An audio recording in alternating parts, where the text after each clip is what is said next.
George Russell will join Mercedes in 2022 alongside Lewis Hamilton. Mercedes have had two very different types of teammates for Hamilton previously. They had to deal with a lot of friction between Lewis and Nico Rosberg until 2016. Then they enjoyed the cordiality of Valtteri Bottas. It is an unknown as to what type of relationship Hamilton will have with Russell, and Mercedes team principal Toto Wolff has now explained how they plan to prepare Russell for 2022.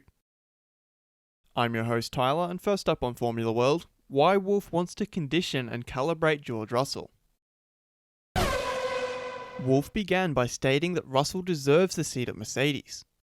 He's proven that he deserves to have a seat in a top car, and now we need to get him properly adjusted into the Mercedes situation. He then spoke about the need to condition him properly.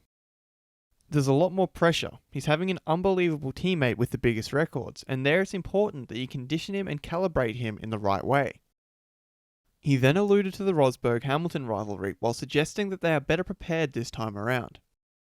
We've seen situations in the past where they've failed. Lewis was part of one where I think the team didn't quite understand how it could potentially go. And I think maybe we're a little better prepared for that situation, but nevertheless, he has all the ambition to be a future world champion, and so is Lewis, to add another one, so it's about calibration. He clarified that he wants Russell to give it his all. I think you have to respect also the other guy's perspective and ambition. We're not going to put a driver in the car who is not going to have the ambition to do as good as possible to kick his teammate as hard as he can, win races and championships early too, and that's clear. He signed off by stating that Russell gets the team dynamics at Mercedes. So I can put myself into his perspective, so I'm trying to discuss with him what that means for the team dynamic, what it could mean, how we need to keep the momentum in the team, and he's very intelligent, he gets that. Fast feed. McLaren's Daniel Ricciardo has explained that his win in Monza was on par with the high of Monaco 2018. I thought that win would never be matched because of the whole redemption thing after what had happened to me there 2 years earlier. But what I felt in Monza was as high as that. It feels awesome to end the drought for the team, especially after the year I've had. And obviously, I'm glad I was the guy to get the win, he summed up. Retired F1 driver turned commentator David Coulthard has questioned what planet Yuki Tsunoda is from after Yuki stated that he was surprised at getting another year in F1. I think he should pack his little bag and go home. This is not the voice of a racing driver, DC added. If I were him, I would buy a plane ticket now with an early bird discount. After next year, he has no place in Formula 1. Haas's Mick Schumacher has explained that the list of things he has learned is very long.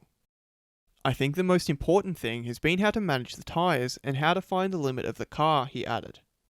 Each driver has to find his own method of preparing for the race weekend. Some drivers need the simulator and others don't. I'm a bit in between, Mick revealed. Defending world champion Lewis Hamilton wouldn't know in what way being second in the championship currently would be an advantage. Max Verstappen is a top driver, a champion as he has proven in the past in the starting classes. Every title in any class increases your experience. Just like I'm no less under pressure than Max because I was already world champion once. It will be very close and difficult, hard too, he concluded.